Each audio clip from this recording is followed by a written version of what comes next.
Welcome back to another installment of r/no sleep. Today, a story from author Skull Knitter. Title: I work at a 24-hour pet ER, and we had a patient that wasn't an animal.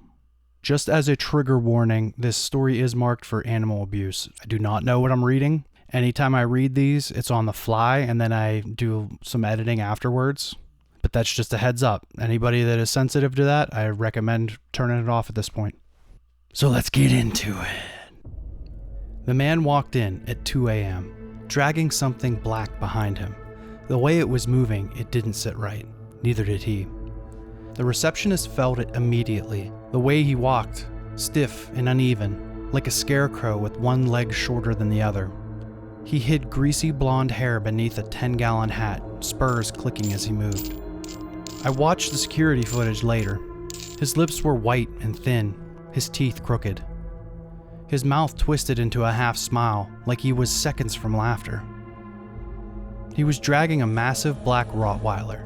The dog resisted, back paws sliding across the floor. The camera didn't pick up sound, but later, the two gals at reception told me what he said. "He acting possessed." They handed him intake forms. He hobbled back to a bench, and I watched through the lens as another client holding a cat carrier subtly slid a few seats away from him. I looked up his paperwork. The address led to some warehouse out in the scrublands, 3 states away. The name seemed fake too. Keaton? No records. No online presence. It didn't seem to fit him. But the dog's name, Mutt, that was the only detail I believed. You might wonder why I checked. It's not standard protocol, but I don't usually do this. But the events of the last few nights led me to my search. When he handed the paperwork back, he sat back down again, dragging the dog with him like a sack of flour. He leaned against the wall, arms folded, eyes fixed ahead. He barely moved, like a corpse propped upright. His dog didn't move much either, just sat there, waiting. We see a lot of characters here, some genuinely kind folks too, but this man? Something about him was wrong. I stepped into the lobby to bring him into an exam room. It took him a second to register me, like he was in a trance. And then the smell hit me, stale cigarettes, gas fumes, and beneath that, something worse. A rotten, greasy stench that clung to the air. The dog sat still, vacant, a husk. It's like someone had lobotomized it. As I stood there, drool began dripping from its mouth, pooling on the floor. I introduced myself and got to work. "So, what's going on with the mutt today?" Keaton didn't answer me right away. Keaton. I'm gonna say Keaton. Guessing it's Keaton. Keaton sounds ridiculous. We'll just call him Keaton. Keaton didn't seem to answer right away. His eyes drifted to the ceiling, like he was watching something flutter above us. "Oh, he just ain't acting right. He ain't been eating much." This is usually where the client starts rambling. Some could go on for hours if you let them, but he was done, still staring at the ceiling through those dirty locks of hair. When I knelt to take the dog's heart rate, the second my fingers touched its skin, a wrongness crawled into me. That tingle before lightning strikes, that creeping dread when something awful is about to happen. The vitals were normal, the heart rate, breathing, but its skin was cold. Its temperature was 97 degrees, lower than we like. I tented its skin, saw it was mildly dehydrated. But when I peeled back its loose lips to check its gums, I felt like I was too close to something I shouldn't be. The gums were pale, the pupils locked onto me, dilated. It wasn't growling, no hackles raised, just watching, like it was restraining itself. That feel of unease was sickening. "Don't you turn your back on him," the man said. I paused mid-turn. "Excuse me?" "If you're gonna walk away from him, do it facing. Otherwise, something bad might happen." I exhaled sharply, irritated. He watched me get close to the dog, lean in, take its temperature, listen to its heart rate. Yet now was the time he decided to warn me it was aggressive? I liked the situation less and less. The man, the dog, the way this whole situation ached in my gut. I backed away, facing the dog. It watched me, intently, like I was prey, like I was meat. A few moments later, our on-site emergency veterinarian, Dr. Harcum, came in. Old school, no nonsense. He and Keaton exchanged a few words. The vet recommended blood work and an overnight stay with an IV fluid drip. The dog needed warming too. Keaton never lost that dumb smile, that half-cocked grin, like something was hilarious. But he nodded, accepted the treatment plan. We went to take the dog into the back treatment area. I slipped the muzzle on, of course. And that's when I noticed how the dog refused to walk. The owner had dragged it behind him earlier, but now it was lethargic. I could see in its eyes it was choosing not to move. I had a larger male staff member, Ryan, carry the dog for me. As he picked it up, he glanced at me. We didn't exchange words, but I knew he felt it too. Not just the dog, the air. When he went to draw blood from its jugular, it didn't even react. Ryan held the dog steady, hands firm on either side of its head, jaws up. The needle slipped in, the syringe filled, the blood was cold. I ran it through the machines, just mild dehydration. Some elevated lipase hinting at pancreatitis. No infection, nothing to explain why it was so cold. We placed it into a heated kennel, tucked it in with blankets, hooked up the IV catheter. I was relieved when Keaton left. This was 3 days ago. So he came in, he brought this possible zombie dog. At this point, we're not really sure what's going on. I think it was just supposed to be an overnight stay, and he's just like, see ya. And he just danced out of there. Interesting why he played the game as long as he did. I'm intrigued. I love the way that Skullknitter writes. It's so captivating. It makes me just want to keep reading. So let's do it. The night was quiet, rare for an emergency hospital. We had another dog kenneled 2 spaces down from the Rottweiler. It was a cattle dog that had undergone emergency laparotomy. It had been doing fine, normal vitals, good appetite, responsive. 2 hours later, I checked in on it, and the cattle dog was dead. It had torn open its own incision. Somehow, it had gotten its cone off and had attacked itself, not licking, not nibbling, it was destroying itself. Even when the coils of intestine unfurled from its abdomen, it had kept biting at those loose guts, like they were coiled snakes and he was killing them. The dog was slouched over, head limp against the floor. The blood ran in bright ribbons, swirling towards the kennel drain behind him, which slurped up the blood greedily. The kennel was a bloodbath. It streaked the walls, splattered the ceiling. His intestines had leaked bile and partially digested sludge. The cattle dog's eyes were vacant orbs, glistening in the light. I stood still for a moment, taking in the horror, the violence, and 2 kennels down sat Mutt, sitting, watching. Fluid drip running, heater humming, lips curled back, no panting, no whining, just smiling. His eyes reflected the fluorescent light, and for 1 sickening second they looked almost human. Dr. Harkham made the call, but I heard every word, every choked sob within the thin walls of our office. The owner didn't just cry, they wailed. I'd seen plenty of death in this job, but this was different. This wasn't bad luck, something else had its hands in this. The mood in the hospital shifted. In all of my years, I'd never seen a dog unzip itself like a gym bag and spill out its intestines. Each time we walked past Mutt's kennel, his head turned slowly to follow. Each bloody towel, each mop bucket, every time we passed the cattle dog-sized body bag, zip-tied and labeled, Mutt watched. That night was quiet, but it didn't feel like a break. It felt like I was watching thunderheads forming in the distance, the promise of something worse to come. At some point, hours after the cattle dog's death, I heard the steady beeping of a monitor from the kennel ward. It was the IV pump hooked to Mutt. I didn't want to go over there, but I did. I brought Ryan. We zipped the muzzle over Mutt's head easily. Too easily. He didn't resist, didn't flinch, just let it happen. His eyes followed the movement of our hands as we buckled it snugly behind his head. Only his eyes moved. 2 dark orbs, watching, digesting. The dog had kinked the IV line beneath its paw. We moved it aside, smoothed it out. That should have been it, a simple fix. But as we turned to leave, the light above his kennel flickered. At first, just a slight flicker, barely noticeable. Then it sputtered, dimmed, cut out completely. The kennel dropped into shadow. Ryan and I froze. Meanwhile, this dude's just sleeping, sawing logs. The only light now was a faint glow from the hallway behind us. We exchanged a glance. Neither of us spoke. Neither of us wanted to acknowledge what we were feeling. The air in the room changed, heavy, buzzing, like the static before a storm. Then the two tube lights above Mutt's kennel flared so bright it hurt to look at them. A pop, then a sizzle, and they died. Everything was silent. Ryan's back was to Mutt. Mutt lunged. It was a surge of violence. Even with the muzzle strapped tight, a blur of black as Mutt's body lunged forward. The muzzle face rammed against Ryan's side, brutally smashing him again and again. Ryan screamed. The dog was silent, except for the mechanical snapping of his jaws, working beneath the muzzle, spittle flying.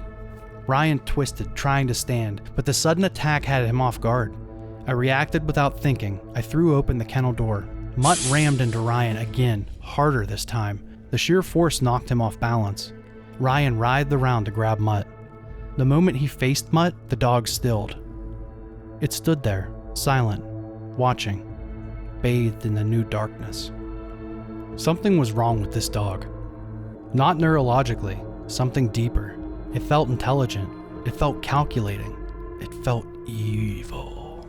Ryan was shaken, and so was I. He showed me the large purple bruise blooming in the skin beneath his ribs.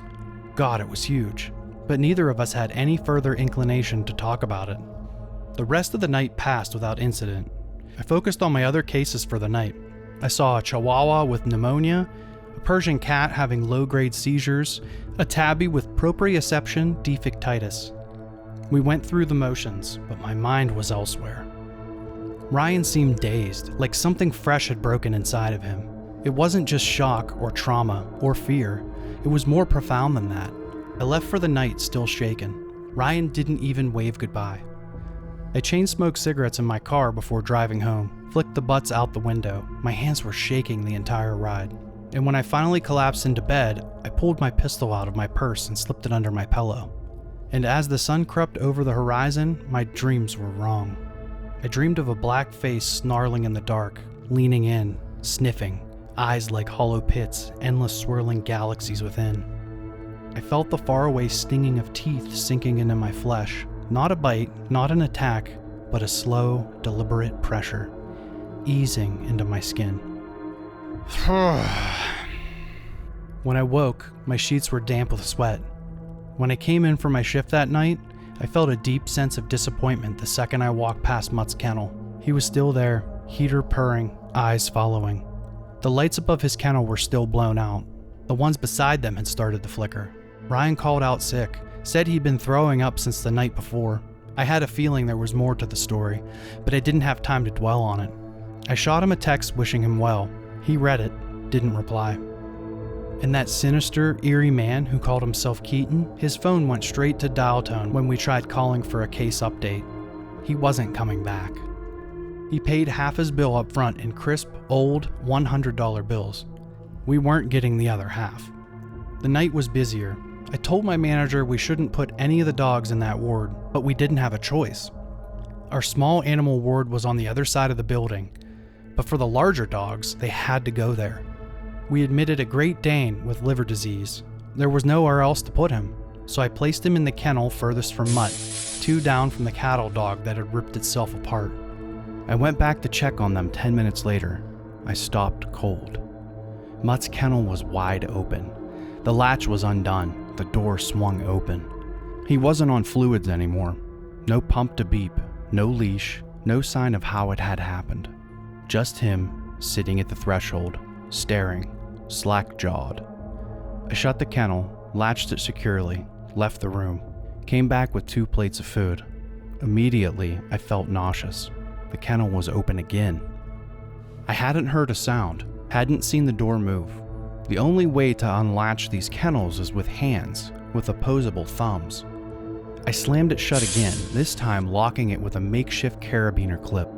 I slid 1 plate of food under each kennel. I gave low-fat wet food for the Dane and critical care wet food for Mutt. I was walking away when I heard it, a sound that froze me. Not a growl, not a whine. It sounded like someone trying to speak through a mouthful of water, like a deep, male voice gargling on words before spitting them out. A dog trying to talk.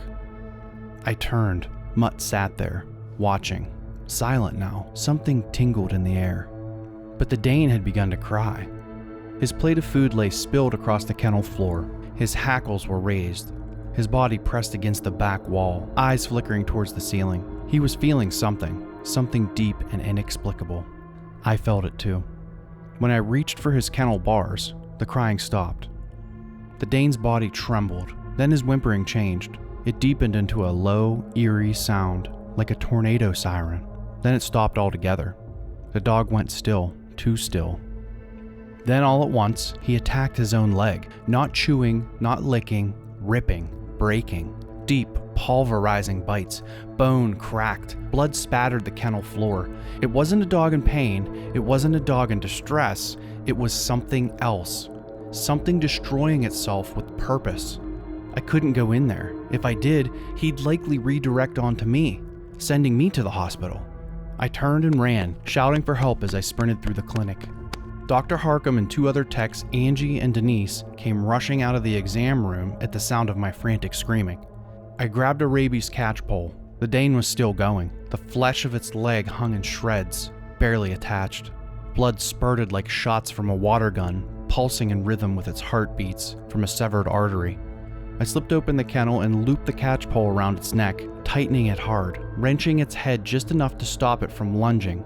It snapped at the air, frantic, but no emotion behind it. Then it latched onto the metal pole, not out of panic, not out of rage, but out of bizarre corruption of instinct. The sound was unbearable, teeth breaking against metal, splintering, shattering. The flesh of its leg was nearly gone, just a ragged mess of meat and exposed bone that flapped as it chewed at the metal. I saw part of a fractured canine fall out of its mouth. The catch pole was bloody, dented, but holding firm. The dog was weakening by the time Dr. Harcum arrived, slumping over in a pile of its own blood. By the time we managed to inject a sedative, it was too late. The blood loss was too severe. The Dane fully collapsed to the floor, body twitching, biting. All at once, its eyes glazed over, and it went still. Out of the corner of my eye, I saw Mutt, lips pulled back in a snarl, smiling. This dog, it's evil. This dog need to go, it's evil. When is that fucking dog going to leave? I snapped, pointing at him. Dr. Harcum shot me a sharp look. His white coat was streaked with blood. His eyes were dark, hollowed with exhaustion. Something's wrong with it, I insisted. With him. All I see is a dog who just mutilated itself in our care, he said. The second one in 2 days. Don't worry about that fucking dog. We have bigger issues here. I have another owner to call. Another person I have to tell their pet killed itself under my watch. He flicked blood from his fingers, dragging a sleeve across his face. He was years past burnout, a shell of his former self. He couldn't see what I saw. He couldn't see the way Mutt watched, the way his eyes lingered over the carnage pulling beneath my feet, like he was enjoying it. Dr. Harcum sighed, rubbing a hand down his face. We tried calling that creepy bastard again. Numbers out of service. He ditched the dog on us. That meant we had to rehome it. It could take weeks. It couldn't take weeks with him. None of us could. And as I looked into Angie's eyes, I knew she felt the same. The hospital settled into an uneasy silence. The night shift pressed on, but something had shifted. We were all exhausted, hollowed out by what we'd seen. The cattle dog, the Great Dane, the blood. Mutt sat in his kennel, untouched food at his feet, heater humming, watching. 2 more lights flickered out while I cleaned. I mopped the blood from the floors, the thick iron scent clinging to my skin. The towels we used to soak up the mess were soaked through, a deep, ugly red. And through it all, Mutt never looked away. I told myself I'd figure something out. I just need time. But time wasn't on my side. I was dumping a load of bloody towels into the laundry bin when I heard it. Allison. I dropped everything. A voice, thick and wet, slurred in a way no dog's throat was built to produce. It wasn't a bark, it wasn't a growl. It was trying to speak, and what came out wasn't just sound, it was a name. My name, Allison. I turned, stomach lurching. Mutt was sitting in his kennel, still, muzzle slack, drool pulling on the blanket beneath him. His pupils swallowed the light. I couldn't move. My brain was trying to rationalize it, trying to shove what I had just heard into a box of normalcy. Maybe I'd misheard. Maybe it was the pipes, or a monitor, But then the smell hit me. Rot. Not just the smell of the hospital, not just the faint antiseptic and animal musk that always clung to the air. This was meat left in the sink for weeks. This was something dead wedged into the cracks of the world. And I realized then, the smell I'd caught when Keaton first walked into the lobby, that greasy, putrid stench. It had to have been him. It had to have been the dog. I ran. I grabbed the blankets off the floor, shoved them into the laundry bin, and bolted. My hand shook as I crammed the lid shut. My pulse was a hammer in my ears. Don't turn your back on it. The memory of Keaton's words crawled down my spine like a cold hand. He's acting possessed. I knew what Mutt had tried to do to Ryan. I knew what he wanted to do to me.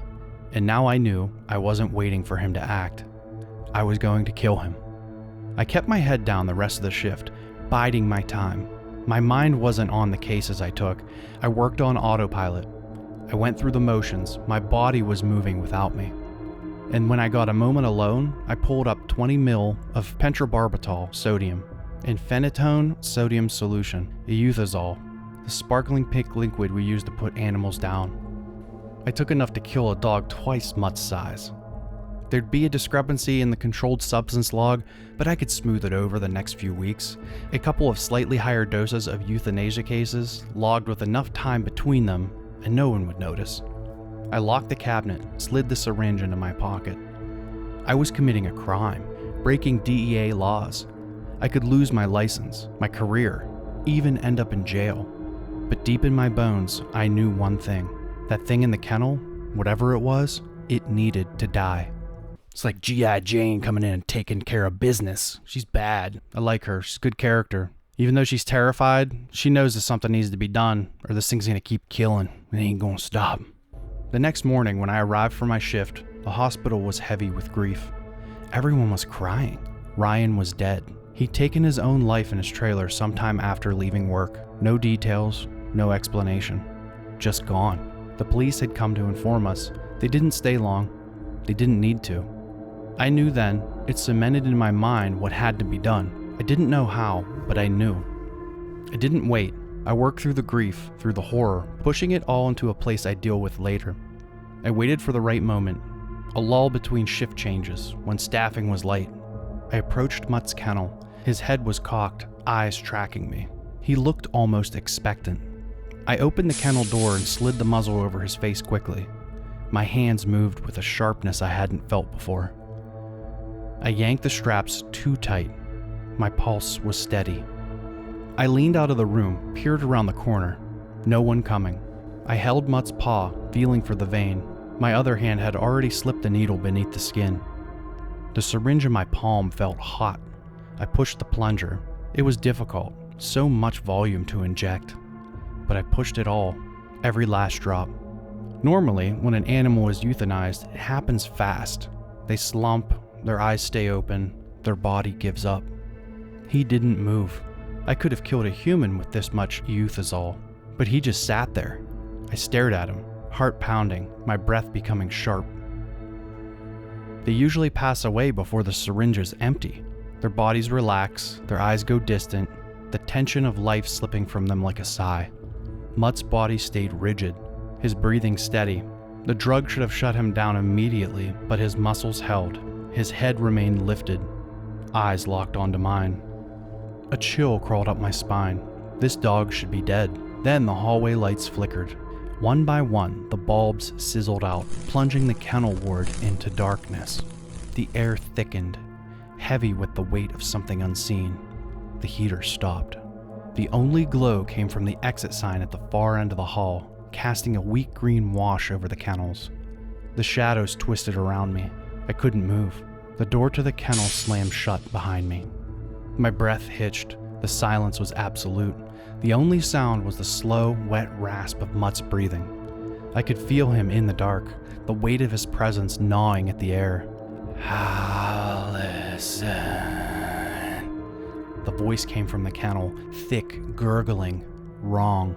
A sound like a dog learning to speak, like a throat filled with gravel trying to shape words. The vowels stretched, dipping into something slick and inhuman. My stomach lurched.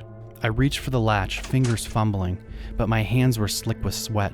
My breathing was too loud. The darkness pressed in. The rot smell thickened, crawling up my throat. Then I felt it. A cold, dead hand closed around my ankle. I choked on a scream. My body jolted as something gripped me, nails pressing into my skin, curling against the fabric of my scrubs. The air turned electric, static snapping against my skin. I turned and ran. The door gave way beneath my shoulder, and I burst into the hallway, feet pounding against the tile.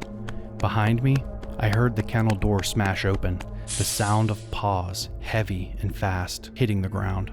He was coming. I sprinted blindly through the dark, my shoulder slamming into the wall as I searched for the door handle. My fingers scraped smooth wood, no knob, no latch, just cold, endless surface. Paws pounded closer. No growling, no snarling, no warning, just movement. A silent freight train barreling towards me. I spun, pressing my back against the door. The darkness was absolute, thick and suffocating. The emergency lights had died, swallowing the building in shadow. But I could hear him, breathing, slow, wet, and thick with something I couldn't name. Then, a whisper of movement, so close I felt the air shift. I bolted down the hall. No thought, no plan, just instincts. My body moved. I reached my locker, yanked it open, hands fumbling for my purse. The air behind me shifted. A weight, a presence. I felt it before I saw it. A void yawning open. My fingers closed around cold metal, the grip of my handgun. Blast that thing, blast it! I turned, raised the barrel, and fired. The first shot lit up the hall like a camera flash. In that brief flicker, I saw him, that snarling grin. The second shot, the third. His body jerked, but he didn't fall. His lips were still curled back in that awful rictus. The sixth and final shot hit its mark. The left side of his skull caved inward, the muzzle of his face blown apart. His jaw sagged open, tongue limp. And even as he fell, his head twitched. A violent, unnatural snap of movement. A thick, wet pop echoed down the hall. He swayed. Then, finally, he dropped. I stood there, gun trembling in my hands, ears ringing. The darkness still pulsed around me, thick and heavy, pressing in from all sides. Then, footsteps, shouts, voices. Someone grabbed my arm, yanking me back. The lights flickered, buzzed, then flared back to life. And for the first time, I saw what I had done. One shot had buried itself in the tile. The rest had hit him. Mutt lay on his side, his head in ruin of blood and bone. His chest rose once, twice. Then it went still.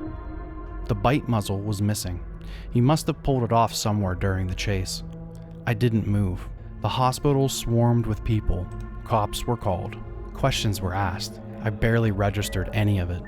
They took me into the back office, my hands still shaking, my ears still filled with phantom echoes. I knew what I had to say. I knew how to frame it. Self-defense. I played the part well. The police let me go. Mutt was wrapped, bagged, and stuffed into our freezer, waiting for cremation. I took time off work, spent days in silence trying to erase the memory of that voice. It didn't work. The morning I was supposed to return for my shift, I got a phone call. Blocked number.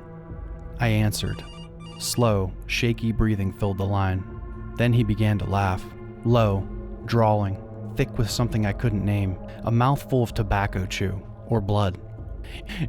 You shouldn't have killed it, little lady. Keaton. His voice slithered through the speaker, curling like a snake around my spine.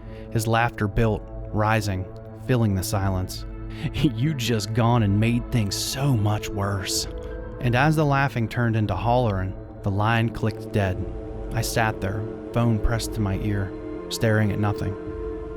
His words sank into my bones. Gone and made things so much worse? My first thought was confusion. How did he get my number? My second thought was frantic. Those words struck a chord deep inside my marrow. He said I'd made things worse. And for some reason, deep down in my soul, I believed him. It started with a dog. Or rather, something wearing a dog's skin. I thought I was doing the right thing when I put it down, but now something far worse is stalking me. I had to clean up a few things first. The worst of it was the euthanol I used on Mutt. On my first day back, I staged an accident. I dropped the bottle and let it shatter across the floor. It complicated the logs, but it worked. I'm not proud of it. You shouldn't be either. But at the time, it felt like the only option. I was wrong. My first day back after hiatus at home, I noticed that Mutt was still in the freezer. His frozen paws had torn through the tough plastic, carving grooves into the ice crystals growing like miniature spears along the inside of our freezer. It didn't tell anyone his body had moved. That sick feeling rose in my chest again as I stuffed him into 3 more layers of bags. If you aren't familiar with the bags we in the veterinarian field use after pets pass away, they are made from a high-density polyethylene or polyvinyl chloride. They're tough, thicker than skin. It's uncommon for paws to break through the plastic, but Mutt was never ordinary. I think it was a final fuck you and well, right back at you, Mutt. Since Keaton wasn't picking up the tab, I offered to cover the cremation costs. I wanted those ashes in an urn. For some reason, that felt important. Something bigger than myself, something I couldn't explain. I didn't feel relieved when they hauled Mutt's body bag away with 2 other dogs I'm convinced died because of him. I kept hearing Keaton's words ringing in my ears. You gone and made things so much worse. His southern molasses draw, mocking, laughing. A sick bastard. The clinic seemed to calm down at first, at least for a couple of days. I began to relax. Angie, my coworker and friend, approached me. Did you hear how Ryan did it? I shook my head, quieter than usual, trying to show her I wasn't interested. Part of me blames myself for his death. I know how irrational it sounds, but the human mind is a sinister thing. Grief doesn't care about logic. It only cares about consuming, taking, destroying. She continued, He stabbed himself with a letter opener. My cousin works as a highway patrol officer. He got all the details on it. It's horrible, Allison. He stabbed himself so many times. Please, stop, I can't. The tears were already welling in my eyes. She reached out a hand to comfort me, but I brushed past it as I locked myself in the bathroom. I spent 10 minutes gripping the sink, struggling to steady my breathing. The rest of the shift passed without incident. It was monotonous and calmer than it had been since I shot Mutt in the hallway. Angie was working a back-to-back double that night, something that I had unfortunately become more common in recent years as our clinic struggled with chronic understaffing. They asked if I could cover another shift too, but I said no.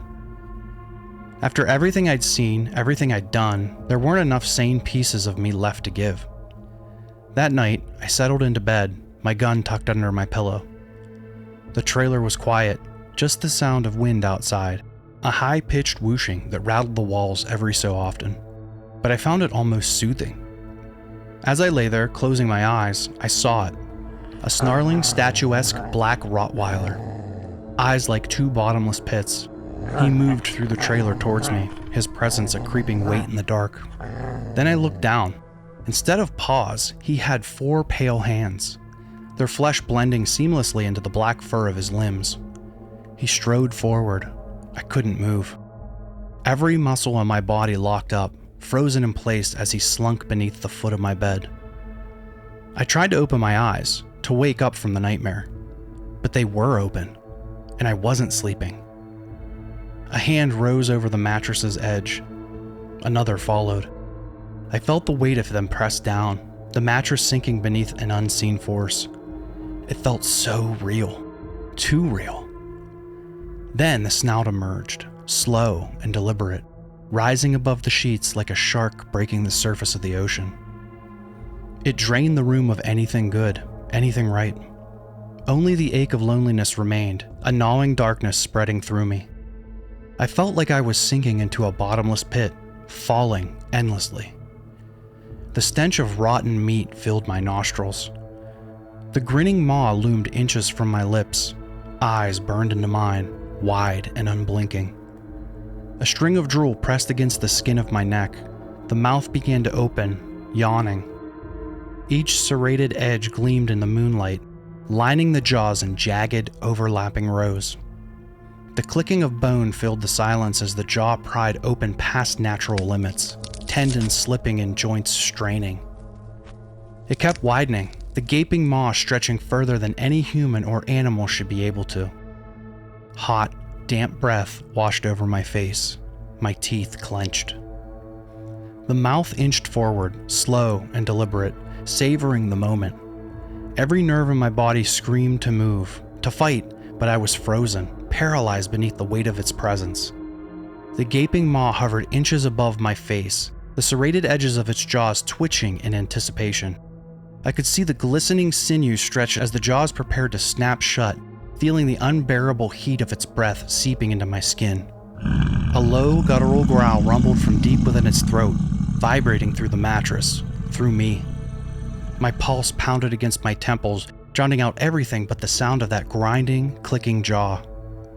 Then my phone rang. The sudden chime shattered the moment. A blinding flash of light flooded the room. The weight lifted in an instant. The monstrous shape dissolved like mist, vanishing into the shadows as if it had never been there. I was moving before I realized it, gasping for air, clutching my chest. My heart hammered within me like the hooves of a warhorse, my limbs trembling as I scrambled upright, searching the darkness for any lingering sign that it had truly gone. Had I experienced sleep paralysis? Something worse? I heard my trailer door slam shut. I picked up the phone and flicked on the lamp by my bed. I heard a loud wailing siren and the sound of the wind on the other line. My eyes were too blurry with tears to read the contact name. "Oh, Allison. Fuck. Check the news." It was Dr. Harkham. He sounded out of breath. I grabbed my remote and flicked on the television and thumbed it to the local news station. Dr. Harkham breathed heavy in the background. "We are on the scene now with what is suspected to be an incident of arson. Firefighters struggle to put out the blaze, although they stopped it from spreading to nearby buildings." I felt the world glaze over. I watched the team of yellow-clad firefighters picking through the cinders of my old workplace. God, half of the roof slumped in. The place was licked with flames. I recognized little pieces of a much larger puzzle, smashed and burned. I still clutched the phone to my head as I watched the firefighters pick through the ruins of an intimate part of my life. It was gone. Just like Ryan. "Angie, she didn't make it out." Dr. Harkham choked out a sob. A man who I'd worked with for years and had never seen shed a tear before beginning to sob on the other line. This was a 60-something ranching vet who didn't take shit from anyone. A man carved out of New Mexico dirt, tougher than the rest of us, and he was crying. I steeled myself, choking back tears. Angie had been a friend, closer than Ryan. She burned to death in that building. What happened? Tell me everything, I said, forcing down the swell of emotion. "I think it's that creepy bastard, that blondie motherfucker Keaton. We were working the shift when a container of gasoline with a lit rag was tossed through the back window into the doctor's office. It engulfed the place in flames in seconds. We lost some patients too." His voice sound wavered, struggling to stay steady. I don't know who would do that. Why? What did we ever do to that inbred piece of shit? So senseless. God, I told the police everything." This was beyond them, beyond what the police could understand. I'd sound insane if I told them everything. Even after I'd blown much jaw apart, I had omitted so much from my statement. Keaton didn't need a motive. He felt like it was an accident, a force of chaos that existed only to sow pain and reap a harvest of blood. He didn't need a reason, Doc, not a drop of that monster. Not to burn down our clinic. He wanted us to suffer. He wanted to watch us die. Dr. Harkham was silent for a moment, my words hitting him like a blow. I have to go, he finally said. "The police need more detailed statement. Be safe, Allison." The line went dead. Another victim. Angie, gone. Another life swallowed by the plague of tragedy I couldn't begin to understand. My hand trembled, not only from the horror of what I experienced, but from the weight of everything I'd lost. From the thought of Ryan's brutal self-destruction, some creeping apocalypse had wandered into my life, and it was clear now it intended to stay. I couldn't sleep again. I didn't even try. My phone buzzed with texts from friends, family. One missed call stood out. My old friend Joe. Navajo Joe, we used to call him, always with a grin. He'd just laugh, that handsome, tough son of a bitch. I should have called them back immediately, but I had more pressing things to do first. I gathered my belongings, flipped open the cylinder of my revolver, and loaded a cartridge into each chamber. The compact 9mm felt solid in my grip, its matted finish worn smooth from years of use.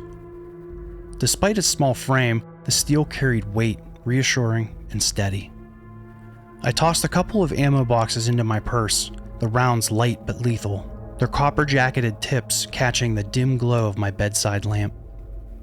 From the top of my cabinets, I pulled down an old wooden cigar box. Inside, a couple $1,000s I stashed away for emergencies.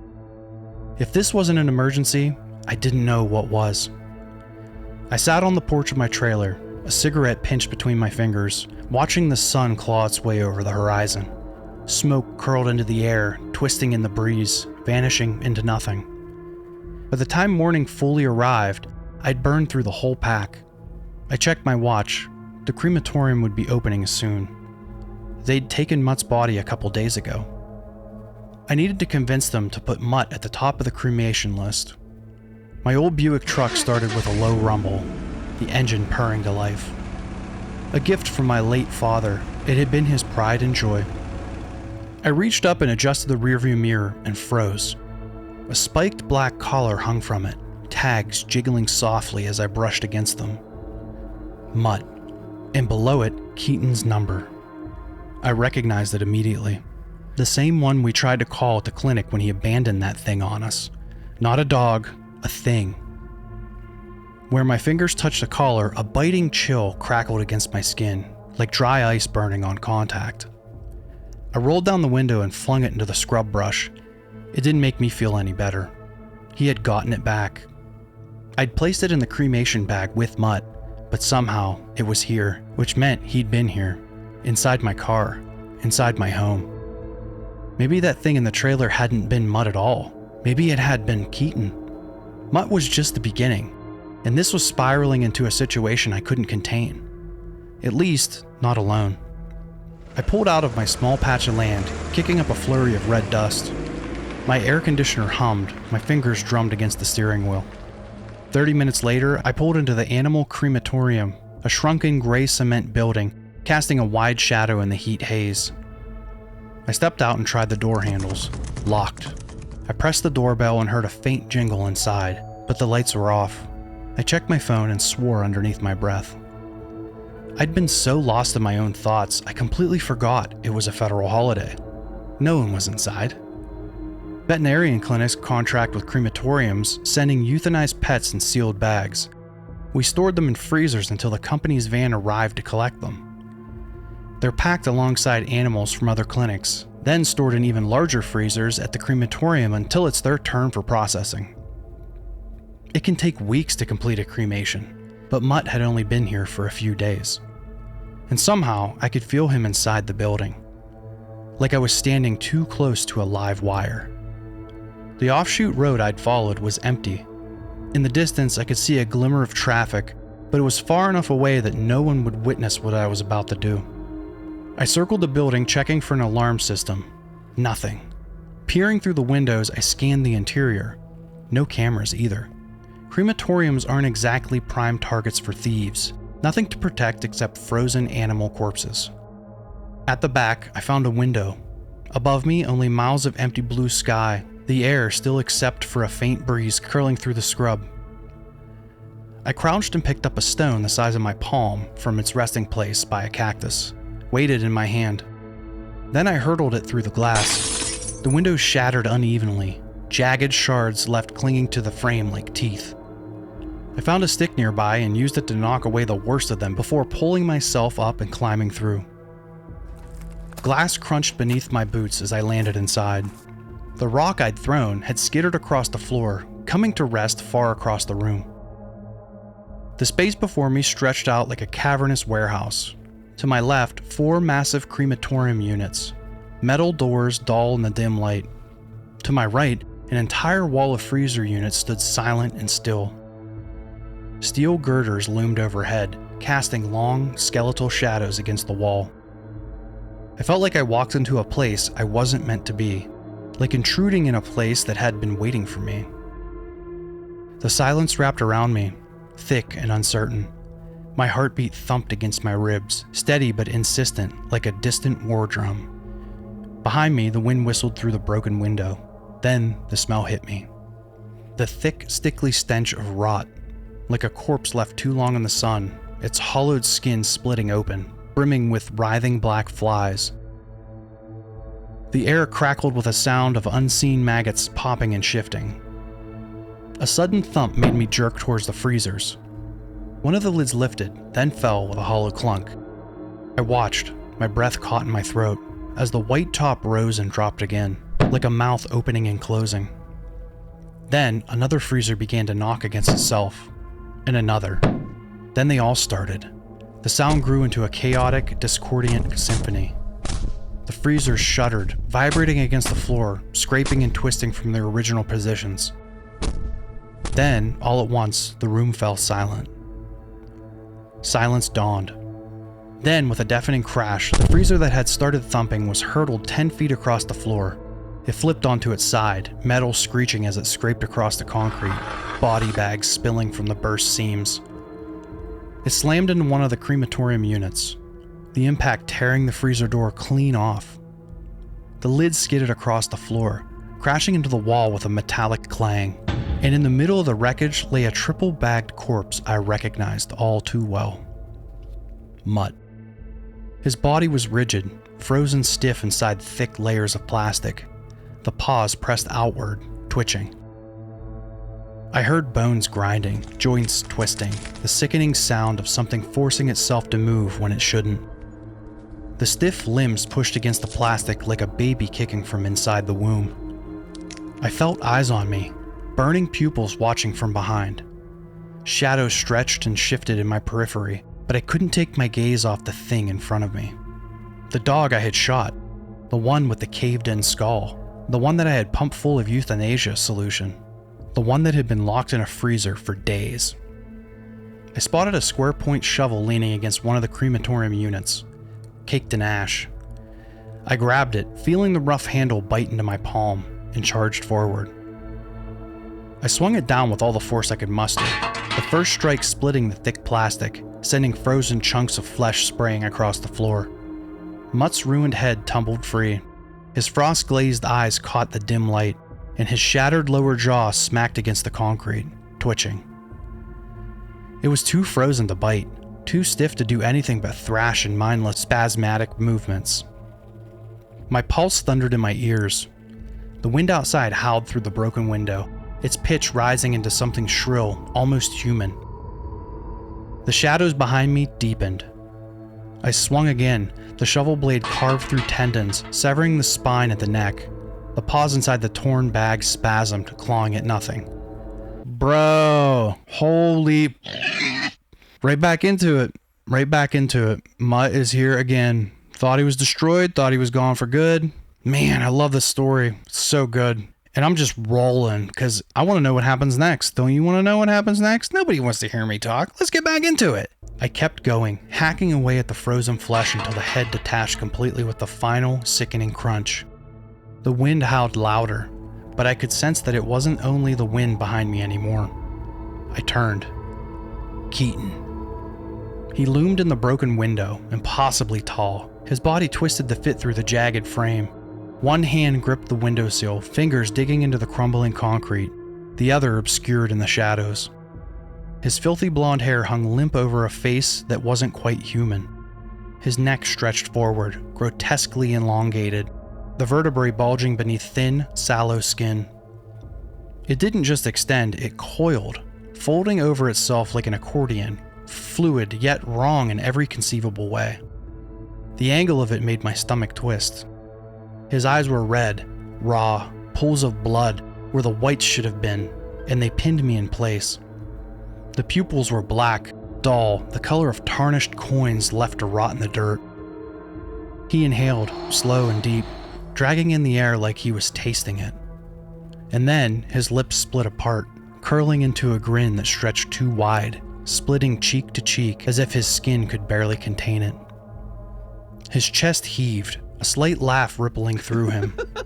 And his head, God, his head, was so much closer than it should have been. His clicking, sinuous neck had stretched impossibly far into the room, casting a long, warped shadow that swallowed the spaces between us. Mutt's body writhed behind me, flopping against the concrete like a fish without a head. The sickening smacks echoed through the cavernous room, each one more desperate, more wrong. I backed away from Keaton, slow and deliberate, my pulse hammering in my ears.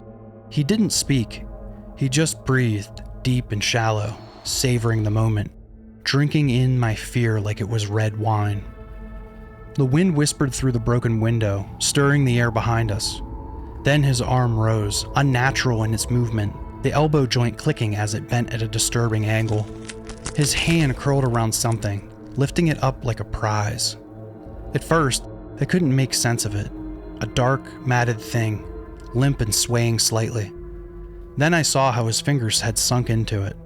His middle and ring fingers were buried deep in the gaping eye sockets, his thumb screwed into the crown of the head like he was gripping a bowling ball. The realization hit me like the blare of a car horn on a pitch-black road. A head. A human fucking head. The jaw hung slack, twisted from side to side with every minute shift of Keaton's grip.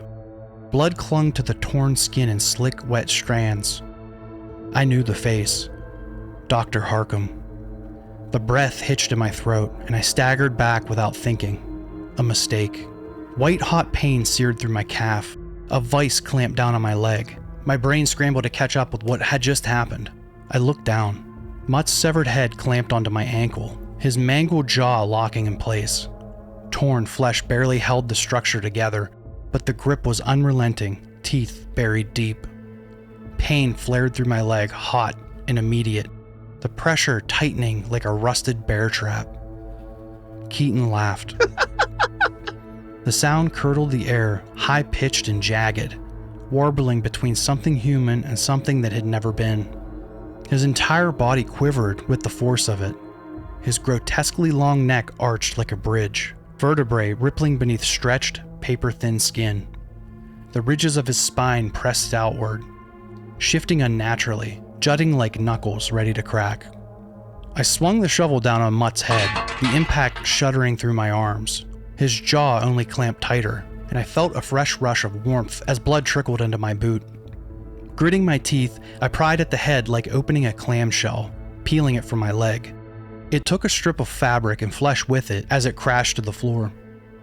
Snarling, I wedged the shovel between its upper and lower jaw, pressing down with my full weight.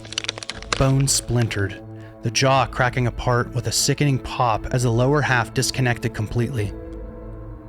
Keaton howled with laughter. It was a riot to him. He shook with it, body convulsing, that awful neck writhing like a snake. I swung the shovel sideways, aiming straight for his grinning face. But before it could land, his neck snapped back, recoiling too fast, retreating into the night. The shovel flew from my hands, clattering against the wall with a metallic clang. He lingered in the window, looming, watching, waiting. Shouldn't have killed it. You started something you can't finish, little miss. Should have let it feed until it was done. Then I'd have picked it up. His voice rasped like snake hisses, slithering into the space between us. His head ratcheted, impossibly smooth, that too long neck drawing back into the night. His hand peeled from the windowsill, talons scraping against the concrete, leaving behind deep gouges in the stone. Behind me, the thrashing body stilled. Silence settled, thick and suffocating. I didn't dare turn around, not yet. I braced myself, waiting for the inevitable, for Keaton to slip back in through some unseen opening, to dive those jagged fingernails into my spine, to tear into me with his yellowed, animalistic teeth. But nothing came. My breath left me in a shudder. My body screamed for me to move, but the lingering presence of him made my muscles coil tight, every nerve waiting for the strike that never landed. Finally, I forced myself to turn. Mutt's body lay still. Whatever had been animating it, twisting it into something beyond death, was gone now. For good, I hoped. I limped towards the nearest cremation retort, my leg throbbing with every step. My hands trembled as I fidgeted with the loading door. I clunked it open, the hinges groaning, and I slid the roller tray out. Mutt's head went in first, his detached lower jaw following. His body came next, heavier than it should have been, dead weight sinking into the metal. The pain in my leg flared, sending hot sparks of agony shooting up my thigh, but I bit down against the pain and shoved him all the way inside. Fumbling with the control panel, I pressed the buttons, praying I got the right sequence. The burners roared to life, the chamber flickering with the searing orange light. Heat pulsed outward, warming my skin as the fire licked at the corpse. I staggered away, limbs shaking, and made my way to the office break room. The drawers rattled as I tore them open, my hands shaking too much to be precise. Gauze, scissors, bandages. I grabbed everything I could, then hobbled back to the retort. Collapsing beside it, I pried off my boot, wincing as blood dribbled onto the floor. The sock beneath was soaked, the fabric clinging to my skin. I exhaled deeply, then reached for the scissors, snipping my pant leg above the wound before peeling it away. The damage was worse than I thought. Blood pooled in the puncture wounds, the torn flesh already darkening with bruises that spread outward like shock waves from each ragged tear. My calf throbbed in time with my pulse, sharp bursts of pain radiating up my leg. The bites might have been deep enough for stitches, but I didn't have time for that. The jeans had saved me from the worst of it, though the shredded fabric clung to my skin, soaked through. I pressed the gauze against the wounds, wincing as fresh blood welled against the white cotton. I wrapped a compression bandage around my leg, tight enough to slow the bleeding, but not enough to cut circulation. Antibiotics or lidocaine would have been a blessing. I could have stitched it myself if I had to, but a crematorium didn't exactly keep medical supplies on hand. I leaned my head back against the wall, exhaling through clenched teeth. My ears rang from the heat, the exhaustion, the pain, and then I heard it. A scream. Distant, warped, twisting through the air like high-pitched wail of logs splitting in a fire. I turned towards the retort viewing window. Inside, Mutt's body writhed as flames engulfed him. The hairs curled first, blackening before catching fire, the flesh peeling away in layers. His limbs twitched, shuddering, the last vestiges of unnatural life refusing to die easily. The stench of burning fur and charred meat turned my stomach. I forced myself to watch as the thing that had haunted me was reduced to nothing more than a skeletal frame. Eventually, there was nothing left but black soot clinging to the glass. The steady hum of the cremation unit filled the room. I let the heat seep into my bones before finally pushing myself upright, limping towards the control panel to shut everything down. But by the time the retort had cooled enough to review the remains, the sun was sinking below the horizon, and the sky sneered with a hue of burnt orange. Keaton hadn't come back. Yet. I grabbed a shovel and a garbage bag. The retort door groaned open, and I scooped out the calcined bones, brushing away the brittle black remnants until all that remained was a pale dust. One by one, I fed the remains into the cremulator. The machine whirled, grinding the fragments down until the very last piece of mutt fit into a bag just slightly larger than my hand. I stood there for a long time, gripping the bag with my blood-stained hands. Keaton had slunk away into the night, but I knew this wasn't over. I thought about Ryan, Angie, the dogs, my clinic, reduced to nothing but cinders and ruin. I lost so much in just a few weeks. Too much. Half of my life was gone in an instant. I felt too hollowed out to even cry. Ripped out of my life in an instant, no rhyme or reason to it. He could have killed me, easily. He was toying with me. Like a cat slapping around a finch with a broken wing, each swipe landing harder than the last. Soon, I reckoned he'd start biting. I gritted through the pain as I pushed the freezer back into place, the weight of it straining against my injured leg. Plugging it back in, I reloaded it with black body bags, setting the torn-off lid back on top like a makeshift seal. The air reeked of blood and freezer burn, and of the dust blowing in from outside. I found a broom and a mop, doing what I could to clean up my blood and Mutt's, which had thawed into a dark, congealing slick on the floor. It wasn't perfect, but it was enough. Stepping outside, I checked both ways. Nothing but dirt and desert weeds stretching into the distance. The silence out here wasn't comforting. It was heavy, pressing down like a held breath. The dread never left. Sliding into my car, I turned the key. The engine rumbled to life, a sound that grounded me, if only for a moment. I set Mutt's bag of ashes on the passenger seat, staring at it like it might start moving again. Then I saw something in the footwell. Something round. Hollow sockets where the fingers pressed deep and firm. Dr. Harcum's head. A parting gift. Bile rose in my throat, but I swallowed it back, forcing my breathing steady.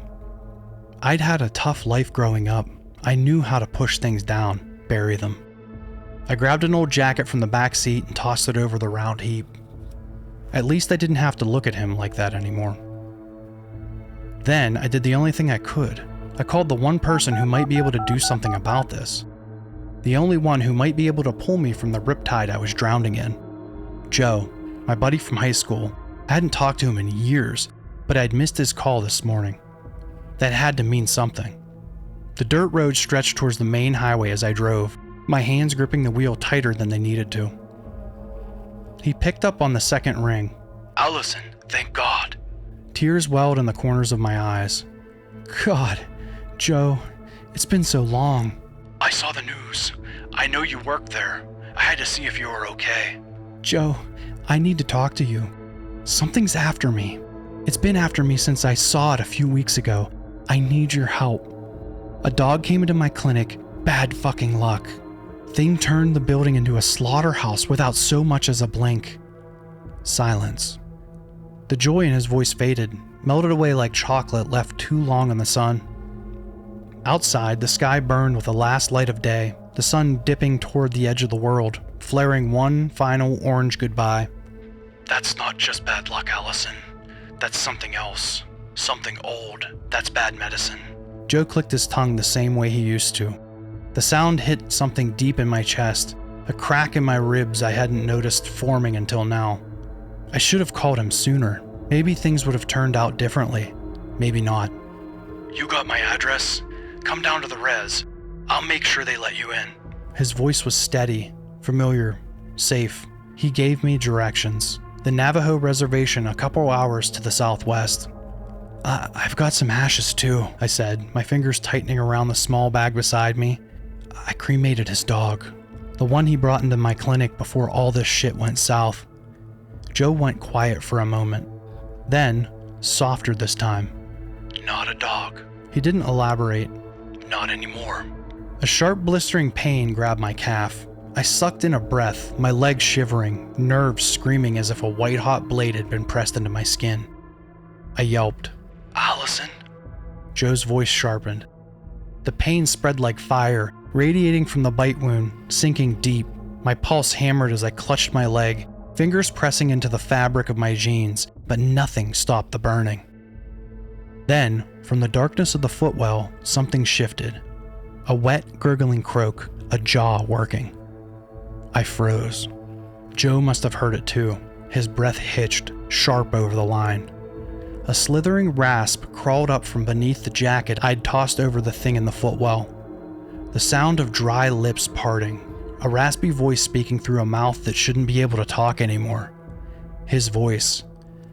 "Allison." My breath stilled inside of me.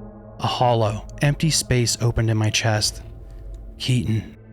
He was talking through lips that didn't belong to him. Lips that once belonged to Dr. Harcum. The weight of his amusement pressed down on me, thick and choking. A grin curled into the dark, unseen but felt. The voice slithered through, dripping with something close to excitement beneath the folds of my jacket on the floor. Something slightly muffled but clear enough to hear. "I'm really starting to enjoy this game." I drove away from that animal crematorium in a blaze of rubber. No other cars were outside, so I had no idea how Keaton had gotten there. Did he walk? I never heard a car idling or an engine start up. The sun had set, and that made me feel a deep, seething sense of unease. Like the miles of surrounding red rock and highway were out to get me, out to hurt me. Dr. Harcum's head still rolled around beneath my jacket, but the ventriloquism act had stopped. I should have tossed him out into the desert, but that didn't feel right. A man who I had worked with and grown to care about. He had a temper, but so did I. That's why we meshed. God, his poor wife, his poor fucking kids. I felt like Joe might know what to do with the severed head sitting in my passenger footwell. Joe had tried to call back, but it didn't pick up. I had a sneaking suspicion that Keaton was listening through Dr. Harcum's ears. I drove along a cut of dusty road for almost an hour before I saw a rest stop. I saw the needle crawling towards empty on my gas gauge. I didn't want to stop, but I had no choice if I wanted to make it to the res. I pulled off the highway and saw an old pump stop that was desolate. A single produce semi-truck sat in the parking lot near the diesel pumps. The overhang lights looked like an oasis in a sea of dull, black pitch. I settled into a pump and tossed a few more items of clothing down on top of where Dr. Harcum's head stayed. I heard a low, chuffing sound breath with the layers of fabric. I ignored it. I needed to focus, to observe my surroundings. I stuffed Mutt's ashes into my purse alongside my pistol. I passed the grizzled, overweight truck driver sitting in his driver's seat, watching me cross the sidewalk. I wandered into the gas station and grabbed an assortment of jerkies, energy drink cans, and a steaming cup of coffee. No road trip snacks, just things to keep me alive, thinking through the night, to keep me surviving until dawn. A scrawny early 20s burnout sat with his feet resting up on the countertop. I could hear the sound of a movie playing through his phone's speakers. He casually ate away at a bag of popcorn. The coffee tasted burnt, metallic. The lights flickered overhead like they weren't sure they wanted to be on. 40 on pump 6, I said, sliding my assortment of items across the counter. He didn't say a word, just clicked away at the register with a hand absent-mindedly. I slipped him a handful of 20s, and he tore his eyes from the phone long enough to pour change into my hand. I left without a word. I crossed below the blanket of light cast by the overhang shining down on pumps. I stopped walking when I turned over and saw that the semi-truck was empty. A wrongness crashed down around me, an all-encompassing feeling of doom. I surrendered to the feeling. I didn't walk towards the truck, didn't go to investigate.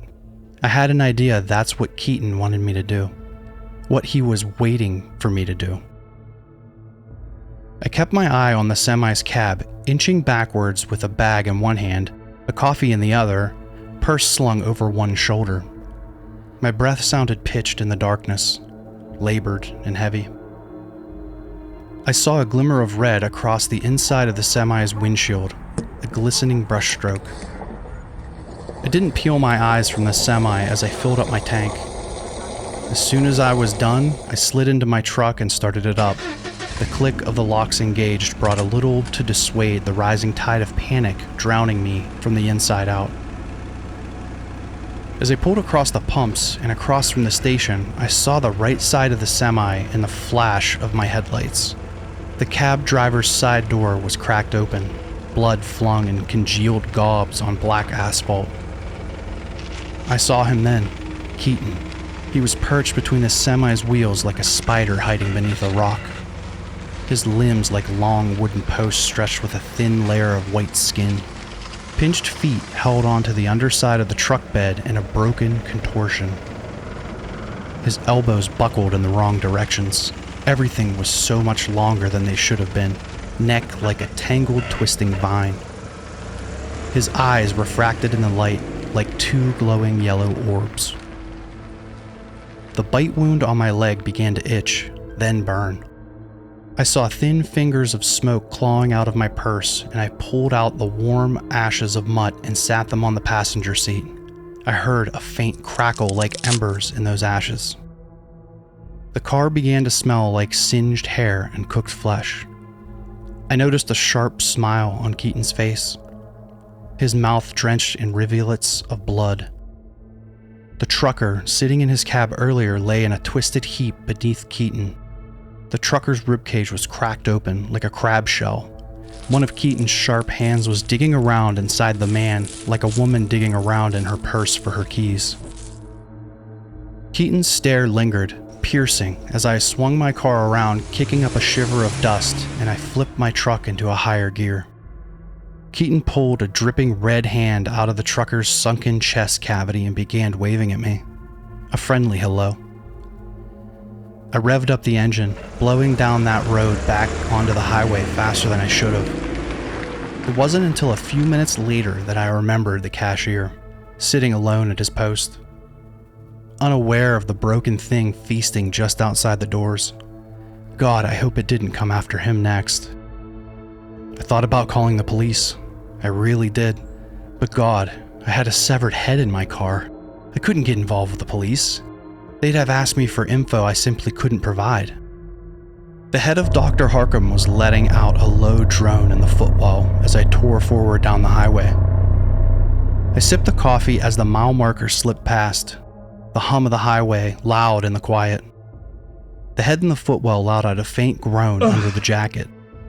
I hit Joe's name on my screen and waited. He picked up on the second ring. "Allison," he said. "You still breathing?" "Barely," I said. "I can't talk long, and I can't say much, not out loud." A beat of silence. "Is it with you?" "No, not him, but it's listening. I brought something I probably shouldn't have. I think it hears through it." "All right," Joe said, calm but clipped. "Just talk around it. I can follow." "I'm heading your way. Should hit the basin in a couple of hours, give or take." "We're setting up now," he said. "Called in a medicine man named Despa. He knows that old stuff. Said what you told me last time was a bad shadow. Said that thing you shot might have been a mask, not a real dog." "It wasn't a dog," I said, my voice wavering just a hint. Joe exhaled through his nose. I could picture him standing outside his truck, wind tugging at his sleeves, oiled gator skin boots kicking at the weeds. "We set the line near the arroyos. You'll see it before the road curves west. Cedar, ash, pollen. Despa's been blessing it himself. That thing steps through, it'll feel it. Might even stop it." "I'll drive through. I'll lead it in." He paused. "You sure it's still behind you?" "No," I said. "I'm not sure of anything, except it's not done with me." His voice dropped. "Allison, if that doesn't work, we've got a backup plan. If it follows past the ridge, lead it to the trailer up on the hill. It's mine. Go in, make sure it follows, then slip out the bathroom window and shut it behind you. Locks from the outside. You won't see anyone, but we'll be in position. My cousins are posted nearby. Despa will be with us." "Good." Another silence passed between us, the kind that holds everything neither of us wanted to say. "I don't know what this thing is, Joe," I said finally, "but it's not a man, not anymore." "I figured that much." "I hate that I'm leading you into this, Joe." He chuckled. "I'd do anything for you, Allie. Just hate it took something this awful for us to reconnect." I winced. I should have reached out sooner, but time has a way of slipping through your fingers. "You sure your people are ready for this?" "No one's ready for something like that, but we've dealt with worse than dogs wearing skin." "Joe," I felt a tear streak down my cheek. For the first time, it wasn't an unkindly shed tear. "I know. Just get here. We'll take care of it." I stared at the horizon, where the last light had slipped away hours ago. The jacket in the footwell twitched, and a low, warbling breath rattled through the fabric, listening, clicking teeth together. "Soon," I said. "Just keep the fire burning." I hung up. The road stretched on for miles. I fought the pull of sleep, guzzling caffeine and chewing on jerky to stay alert. I was flying toward a violent conclusion. Keaton felt drawn to me, like I was his muse and he the artist. Maybe it was because I killed Mutt. Maybe something deeper, something unseen, some unseen thread tying us together. He killed my friends and coworkers. He beheaded the vet I worked for, burned down the clinic, even murdered a trucker just to send a message. This was more than cruelty. This was personal. A few miles out from the res, I saw a wash of blue and red lights behind me, followed by the chirp of a police siren. If my sanity were a spool of thread, it was unraveling fast. This night felt like a nightmare unfolding slowly, like a dress billowing on a clothesline. I pulled calmly to the side of the highway, though my heart thundered in my chest. I kept my hands on the steering wheel and stared into the rearview mirror. The officer approached from the right, walking the shoulder with caution. He came to the passenger window and motioned for me to roll it down. I did. "License and registration, please," he said in an authoritative tone. "Yes, 1 second, officer." My eyes dropped to the bundle of clothes on the floor, and I forced myself to look back up at the glove box. I pulled out some crumpled insurance paperwork and my registration, then grabbed my license from my purse and handed them all over. His face stayed blank, maybe a little annoyed. He had just started walking back to his cruiser when Dr. Harkham's head began to moan, a low, drawn-out sound that grew into a wail. My heart stopped. The mood shifted instantly. The officer turned, clicked on his flashlight, and swept the beam across the truck's interior. "What is that noise?" he asked, flashing the light across the dash, the seats, the floor. The beam settled on the lump in the passenger footwell. He reached down with a gloved hand. "No, don't, please," I said, my voice cracking, panic blooming fast. If he found the head, Keaton would be the least of my problems. "Be quiet, ma'am," he snapped. With 2 fingers, he peeled back the jackets, the dirty shirts, and the jeans. He gasped whenever he saw the head, eyeless, crusted in dried blood, the flesh writhing slightly, twitching on the floorboard. The head wailed louder now. 2 black, empty sockets stared up at him. "Lord have mercy. What the hell is this?" His tone shifted again, this time to fury. "Ma'am, step out of the vehicle, now." I reached for my door handle and heard him unholster his sidearm with a sharp pop. His flashlight lit up the cabin like a searchlight, held steady in his left hand. In his right, he raised a sleek black pistol, his gloved fingers wrapped tight around the grip. "Do you have any weapons in the car?" "I have my revolver in the purse. Nothing else. Officer, please, just listen to me." "Shut it," he snapped. "Hands laced behind your head, kneel down in front of the car." No other cars passed by. Beside the wind, it was too quiet. The air shifted. Bad air. A bad omen. It smelled like dust, but beneath it was something fouler. The reek of decay swarmed through the midnight breeze. The scrublands stretched for miles behind barbed wire fences. The officer reached for his radio, but paused, listening. A low howl rose from the distance. A coyote drowning in a river. A wolf caught in a trap. It was a sound full of pain. Too close, and the air around us vibrated with something uncanny. I had moved in front of the truck, obeying his commands. My feet moved without thought. I had always been pliable under authority, never one to break rules. The bushes rustled behind the officer. Off to the right beyond the shoulder, he swung his light over. It landed on a figure, long limbs, a hunched body, a neck twisted like it had been broken in multiple places. He looked like a crane fly, all angular joints and stilted motion. His eyes shone like white flares in the dark. The officer's mouth fell open. He stammered, trying to speak, but only half-formed words spilled out. His hand finished drawing the sidearm, and he turned toward Keaton. Keaton remained still beneath the moonlight, crouched in the sagebrush, motionless. My body started to shake. Then he charged. He burst forward on long, pounding limbs. Elbows jutted out as they absorbed the weight of his insectal body. His mouth opened wide, stretching into his neck like a twisted ribbon of pale flesh lined with thorns. He didn't run, he skittered on all fours. The officer stood in a trance. He couldn't raise his revolver. His hands trembled, belt rattling with the weight of his fear. His face had gone pale, sickly, like he had come down with the flu. Sweat beaded on his forehead beneath the brim of his hat. His radio crackled weakly against his chest. Time froze, held in place. I wanted to speak, to move, to do anything, but my words stuck in my throat, choking me. I was frozen too, paralyzed by the sight of something that monstrous. Somewhere behind me, Dr. Harkin's head began laughing. Keaton was a rolling twister of violence, like staring into an oncoming hurricane, feet glued to the ground. Violence incarnate.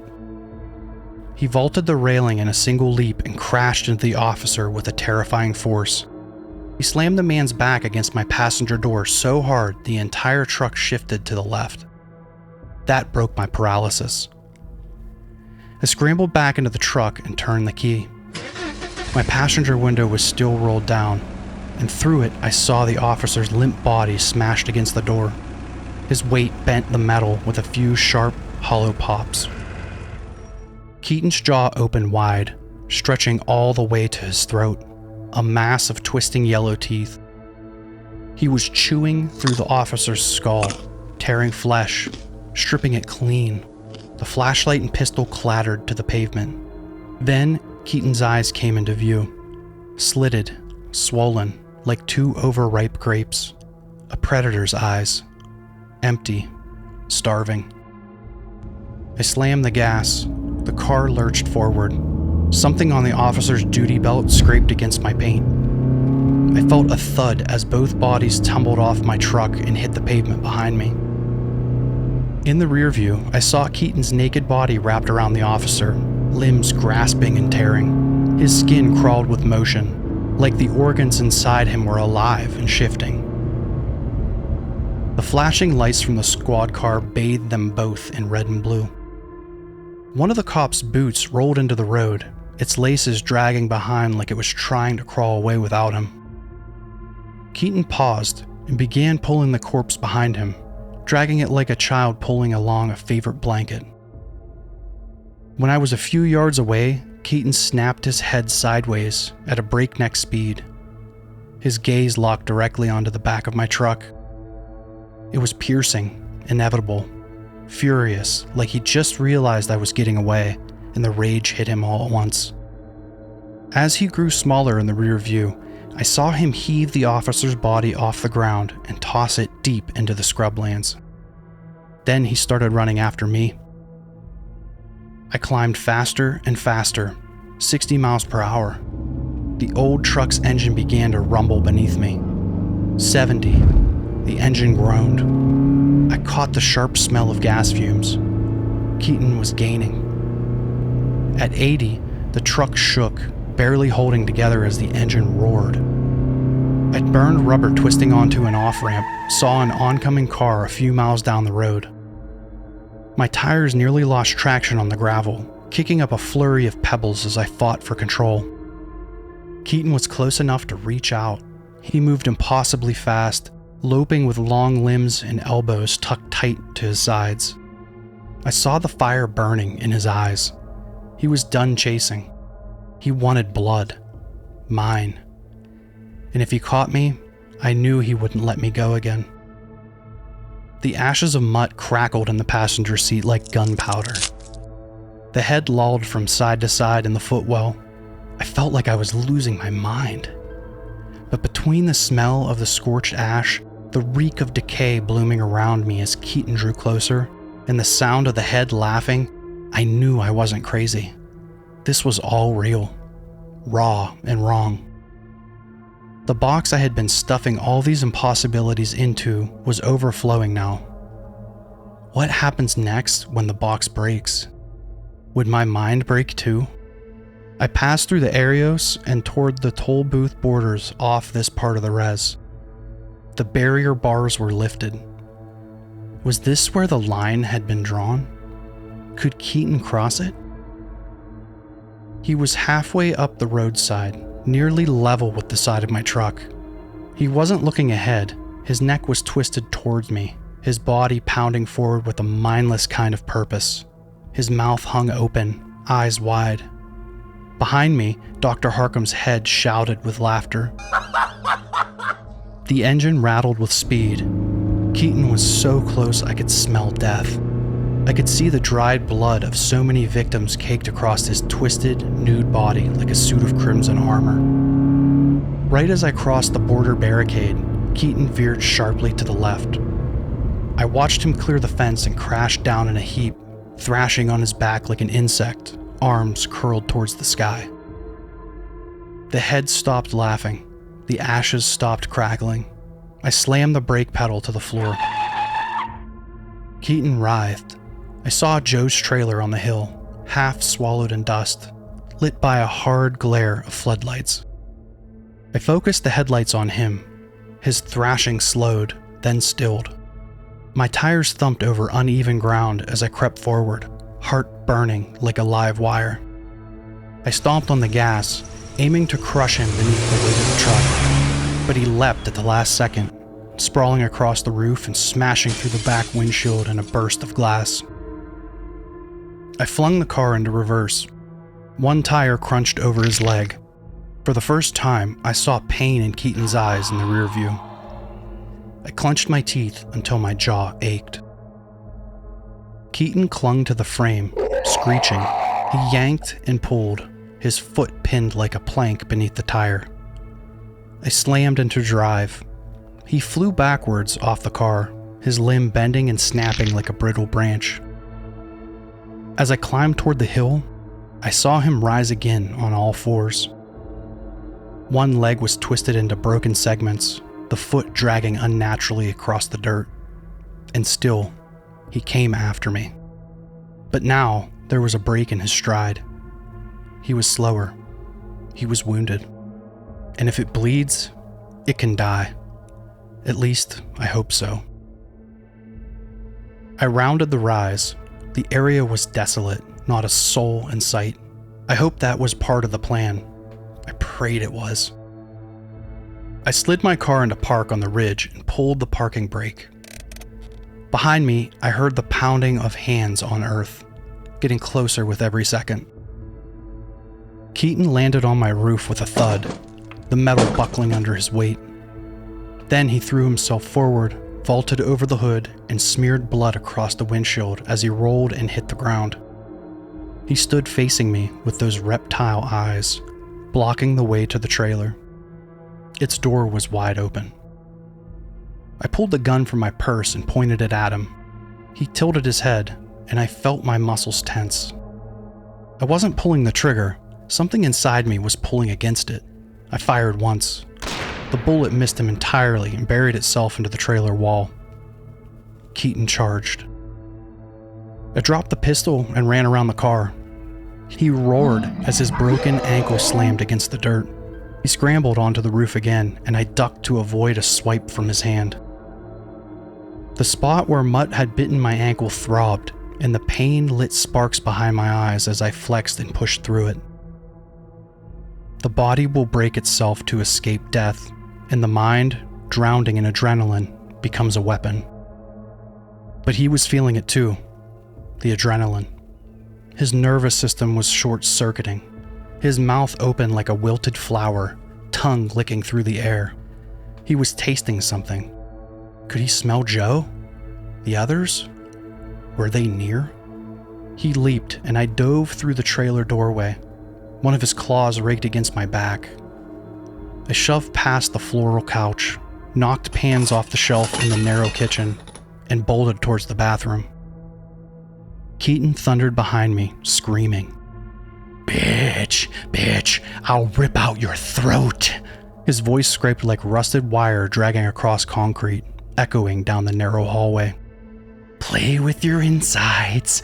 Eat them." The trailer rocked under Keaton's weight, metal hinges groaning. I slammed the bathroom door behind me and scrambled for the open window. My foot knocked over a toothbrush and a tube of toothpaste as I shoved myself through.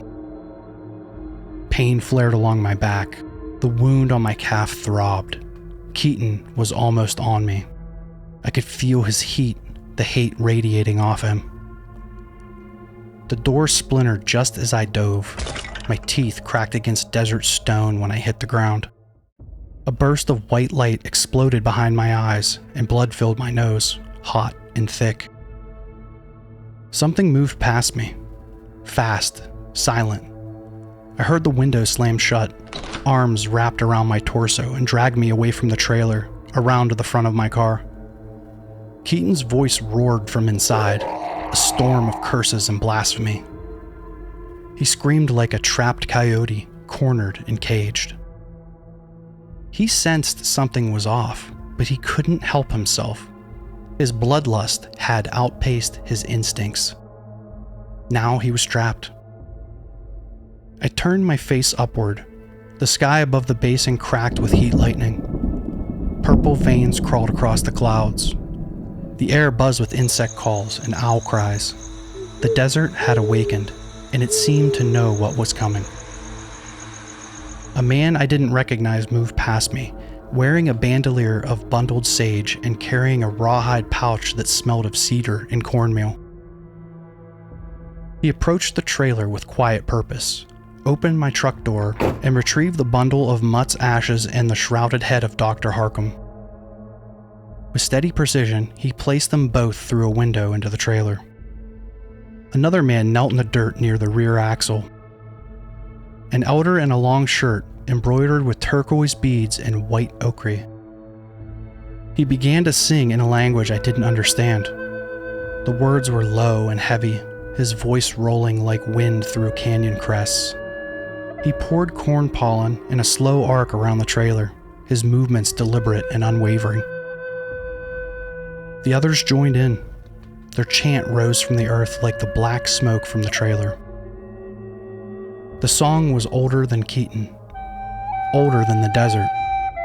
Then came the drum beat, deep and rhythmic. A taut deer hide stretched over a cedar frame struck in time with the chanting. Inside the trailer, Keaton's limbs thrashed. A hand bursting through the kitchen window, blistering and cracking. His skin was changing, splitting, leaking. Joe stood nearby, rifle leveled, his breath slow and focused. The bullets he fired were ceremonial, silver cast and marked with ash and pollen, each one struck with meaning. Keaton screamed like something dying. His voice scraped against the trailer walls as flames began to rise from underneath. The tinder place below had caught, smoke coiled into the night sky, carrying something foul and wrong.